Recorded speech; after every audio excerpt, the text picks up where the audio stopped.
අපි ගත්තට පස්සේ බයොලොජි පේපර් එක තියලා ආසන්න වශයෙන් මේ සති දෙකකට කිට්ටු වෙන්න යනවා හෙටට. සා හෙටින් විභාග ඉවරයි. හෙට විභාග ඉවරුණාට පස්සේ පටන් ගන්නවා යාගේ ආෆ්ටර් A level ලයිෆ් එකේ පළවෙනි සතිය. ඔන්නයි පළවෙනි සතිය මොකද කරන්න ඕනේ? පළවෙනි දේ තමයි දැන් ඔයා ඔහම එක්සෑම් එක ඉවරුණ ගමන් මම නම් කියන පළවෙනි දේ අපි කියන පළවෙනි දේ තමයි හොඳ රිලැක්ස් හොඳට රිලැක්ස් වෙන්න. සතියක් විතර පොඩ්ඩක් රෙස්ට් එකේ ඉන්න. ඔයා මගෙන ළමයෙක් එක්සෑම් එකට යනවා කියන්නෙම ගිහිල්ලා වාඩි වෙලා විභාගෙ ලියනවා කියලා හිතනවා කියන්නෙම ඒක පිටිපස්සේ මාර විදිය ස්ට්‍රගල්ස් පාස් කරපු එක්ස්පීරියන්ස් එකක් එයා ගාව තියෙනවා. ඒක මාර දෙයක්. සෑහෙන ළමයි ස්කිප් කරනවා. ඒ අතරේ ඔයා ගිහිල්ලා එක්සෑම් එක ලියන්න නැතිනේ. ඒක හින්දා පොඩි රෙස්ට් එකක් ගන්න. පොඩි රෙස්ට් එකක්. අරගෙන ඉවර වෙලා බලන්න පොඩ්ඩක් රිලැක්ස් වෙලා ලියපු පේපර්ස් වල MCQ මාක්ස් කොහොමද? දැන් ඉතින් ගොඩක් පබ්ලිෂ් වෙලා තියෙනවා. ඒවා තියෙන ඕනේ තරම් කම්පයර් කරලා බලන්න පුළුවන් පොඩි අයිඩියා එකක් ගන්න. ඔයාගේ මේ ලකුණු කොහොමද සහ සෙකන්ඩ්ස් ලියවිදින් තමන්නේ දන්නේ තමන් ලියපු විදිය. ඒකත් එක්ක පොඩි අයිඩියා එකක් ගන්න. මට MCQ මෙහෙමයි මම සෙකන්ඩ්ස් ලිව්වේ මෙහෙමයි. මේ ප්‍රශ්න ටිකට තමයි ලිව්වේ මේ ප්‍රශ්න ටිකට ලිව්වේ නෑ. මට නැති වෙන ලකුණු කොච්චරද? ඒ ටිකත් එක්ක පොඩ්ඩක් බලලා පොඩි අයිඩියා එකක් ගන්න මොන වගේ රිසල්ට් එකක් ඒවිද? ඔන්න ප්‍රෙඩික්ෂන් එක විදිහ දෙකකට කරන්න ඕනේ. පළවෙනි එක තමයි හිතන්න මේ වෙන්න පුළුවන් සුබවාදීම දේ වව් මාරයි ඒ වගේ වෙන්න පුළුවන් දේ හිතන්න. දෙක වෙන්න පුළුවන් නියම් අර කොම කෙලලා හැදි ගෑවිලා වෙන්න පුළුවන් අර වෝස්ම කේස් එක. අසුබවාදීම දේ හිතන්න. ඔන්න ඔය දෙක බලන්න. සුබවාදීම දේ වුණොත් මොකද කරන්නේ? සුබවාදීම කියන්නේ ඉතින් ඔයාට යන්න ඕනේ තැනට යන්න පුළුවන් විදිහේ රිසල්ට් එකක්. ඔයාට ඕනේ කලමු මොලකියුලර් බයොලොජි යන්න නම් ඒකට ඕනේ විදිහේ රිසල්ට් එකක් එයිද? Japura genetics and molecular biology ඒකට ඕන එකක් එයිද? ඒ වගේ නිකන් ඔයාලට මෙඩිසින් නම් යන්න ඕනේ මෙඩිසින් වලට යන්න එකක් එයිද? ඒ වගේ අර ඔයාට ඕනේ තැනට යන්න පුළුවන් විදිහට රිසල්ට් එකක් නේද කියලා පොඩ්ඩක් බලන්න.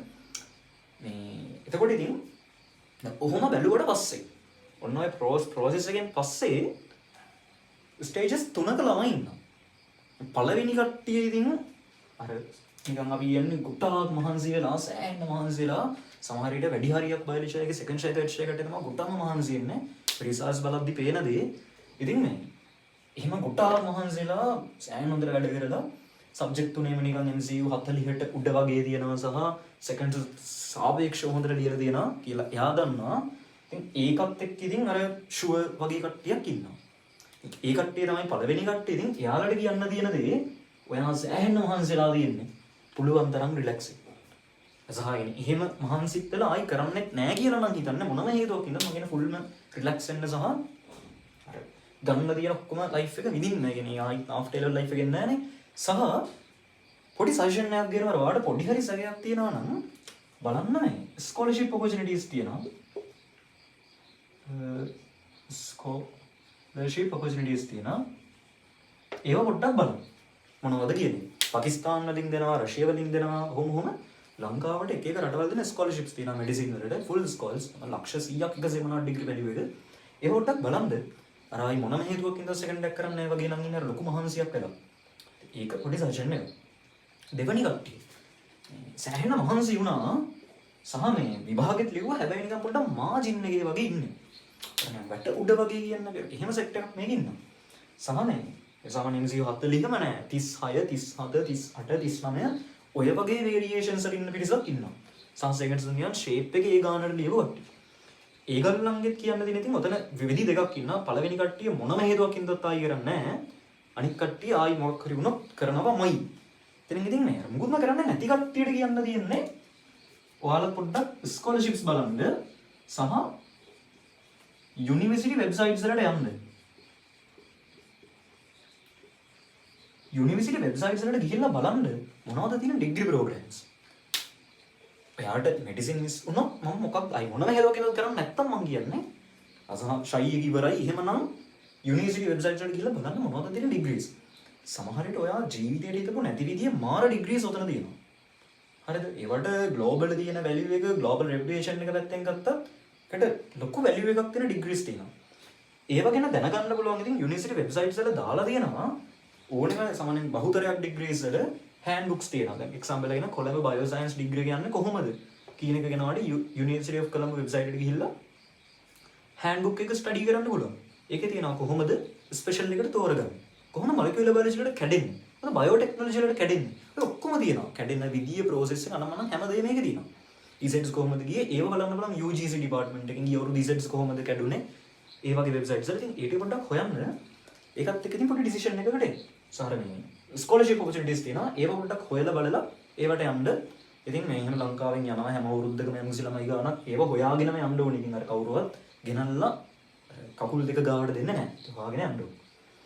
සහ මේ සෙකන්ඩ් ෂයි එක කරනවා නම් ඉතින් කියන්නේ ඕ තර්ඩ් ෂයි එක කරනවා නම් අපි කියන සජෙෂන් එක වාසයන් මහන්සියලා ඉන්නේ MCQ 35ක් ඊට උඩ වගේ වගේ ගණන් ඉන්න ඉතින් සෑහෙන කන්ට්‍රිබියුෂන් එකක් කරන සබ්ජෙක්ට් තුනේ මේ ගාන ඉන්නවා නම් එකක තිබිලා හරියන්නේ නැහැ. තුනේම සාමාන්‍යයෙන් 35ට උඩ වගේ නම් ඉන්නේ සෑහෙන මහන්සියෙච්ච කෙනෙක්. ඉතින් එයාලට කියන්න තියෙන්නේ පොඩි රිලැක්ස් එකක් ගන්න. අර මේ සෙකන්ඩ් එක කරනවත් ඉතින් මේ තර්ඩ් ඕ කරනවා නම් චුට්ටක් රිලැක්ස් වුණාට කමක් නැහැ. සතියක් දෙකක් හෝ චුට්ටක් මේ ඊට පස්සේ ඉතින් වැඩේට බහින්න ඔයගේ විදියට අර ගිය අවුරුද්ද උණු අඩුපාඩු නොවෙන්න ඉතින් මේ පාර කරන්න මේක ඉවරයක්ම කරන්න. ඔන්න ඔය කට්ටියට හිතෙන දෙයක් තියෙනවා කියන අර මහන්සිත් වෙලා හිතපු විදියටම ලියන්න ඕනෙත් නැහැ. ඒගොල්ලන්ට හිතෙන දෙයක් තියෙනවා නේ. වයස පස්සට යනවා වගේ පොඩි කතාවක්. ඒක බොරුවක්. එහෙම එකක් නැහැ. එහෙම එකක් නැහැ කිව්වට තියනවා වගේ නේ. එහෙම එකක් නැහැ තියනවා. එහෙම මොකක්ද සිද්ධ තියෙන කෙනෙක්. ඒක පේන්නේ මෙහෙමයි.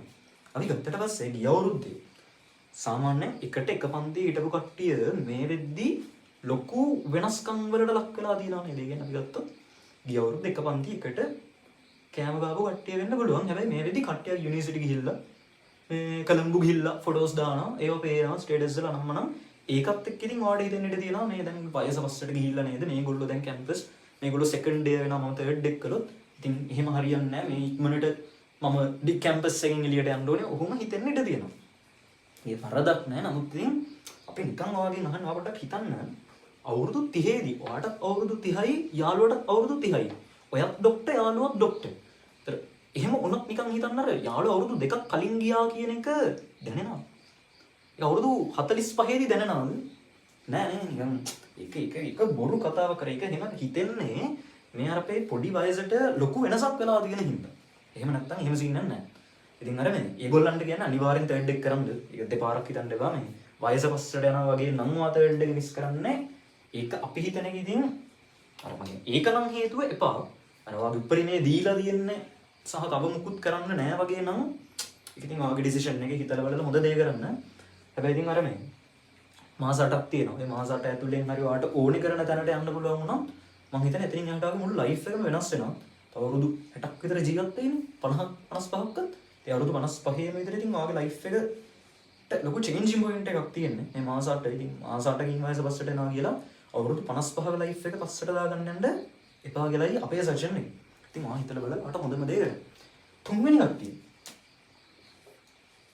කට්ටිය තමයි ඉතින් මේ ෆ්‍රෙෂ් අයගේ ඇත්තටම වැඩ කරන්න මිස් වුණා නම් ප්‍රශ්න අර අපි බැන්නට ළමයිට අරකයි මේකයි වැඩ කරන්න නැහැ කියලා සමහර ළමයි ඉන්නවා. ඉතින් සමහර වෙලාවට අර නොවැළැක්විය හේතු ගොඩක් අතිශය පෞද්ගලික දේවල් ගෙවල් වල ප්‍රශ්න නම් කොටා ප්‍රශ්න තියෙනවා. කොටා ස්ට්‍රගල්ස් නැත් දේරල්ස් කරන ළමයි ඉන්නවා. ඒ ජොබ් කරන ගමන් පන්ති යන ළමයි ඉන්නවා. ඉතින් ඒ වගේ කොටා ස්ට්‍රගල්ස් මැද්දේ වැඩ කරන ළමයි ඉන්නවා. ඉතින් ඒ වගේ මොනව හෝ විවිධ හේතු. ඉතින් කවුරුවත් හිතලා A level fail වෙන්නේ නැහැ. මම fail වෙනවා මේ පාර කියලා වැඩ කරන්නේ නැහැ.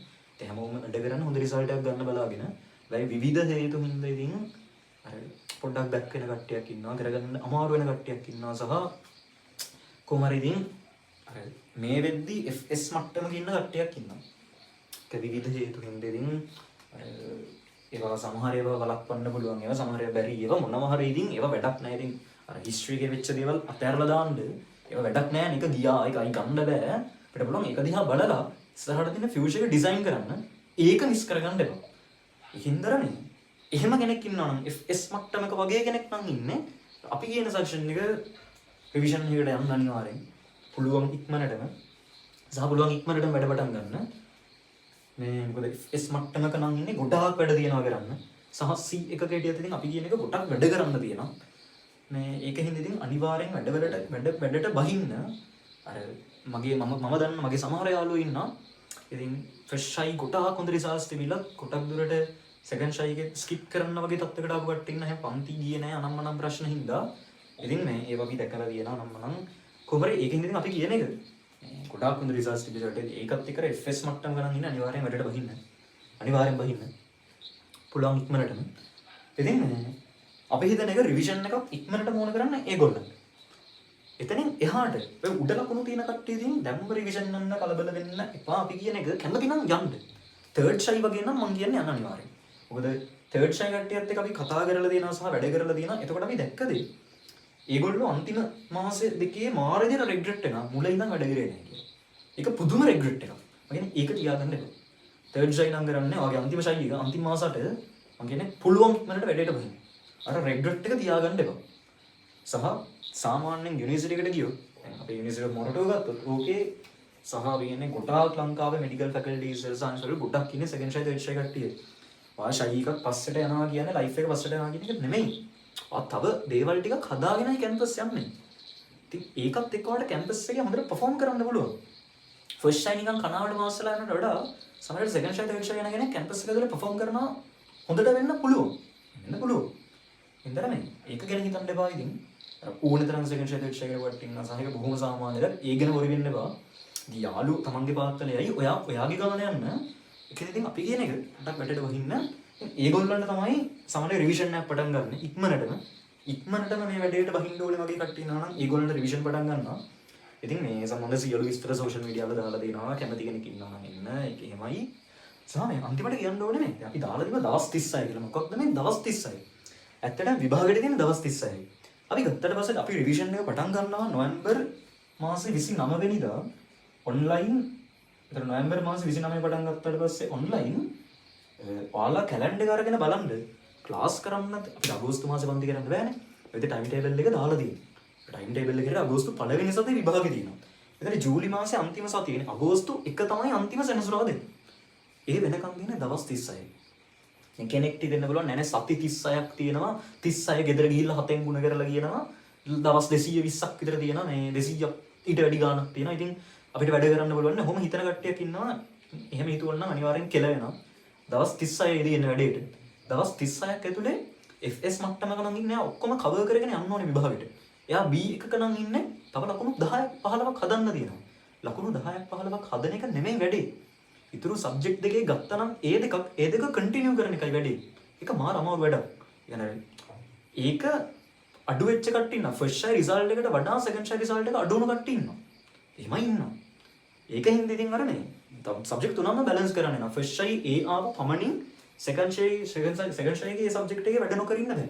සෙකන්ඩ් ෂයිගෙන් මොනවා හරි කරන්න වෙනවා. සාපේක්ෂව ඉතින් අඩුයි. ඉතින් A එකක් B එකක් ගත්තගෙන ඉතින් සෙකන්ඩ් ෂයිගේ පොඩ්ඩක් වැඩ කරා නම් ඇති. ඒක ඉතින් කොමන් සෙන්ස් එක තේරෙනවානේ. හැබැයි මේ අර මුකුත්ම අතහැරලා ඉන්නද? අතහැරලා හිටියොත් ඒක ගොඩක් බැක් වෙනවා. ඒක ඉතින් ඕනම දෙයකට එහෙමනේ. සෝ ඉතින් පොඩ්ඩක් වැඩ කරන්න වෙනවා. ඒත් ඒක සබ්ජෙක්ට් තුන පොඩ්ඩක් බැලන්ස් කරන්න වෙනවා. ඉතින් ඒකත් එක්ක මේ ඔය දවස් 36 කියන එක ගෙවිලා යනවා දැනෙන්නේ නැහැ. හරි. සෝ ඉතින් මේ එහෙම ඉන්නවා නම් කෙනෙක් දවස් 36 දින්නේ. ඒ දවස් 36 ඇතුලේ ඒකක 10ක් ආවරණය කරන්න ඕනේ. ඒකක 10ක් ආවරණය කරලා විභාගයට ලෑස්ති වෙන තව ප්‍රශ්න කරන්න ඕනේ. තව පාඩම් කරන්න ඕනේ. සහ බයොලොජි විතරක් නෙවෙයි තියෙන්නේ. තව සබ්ජෙක්ට් දෙකක් තියෙනවා.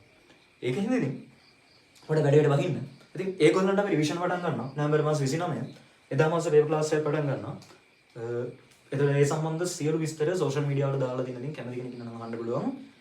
ඉතින් හැමෝටම විශ් කරනවා. good luck.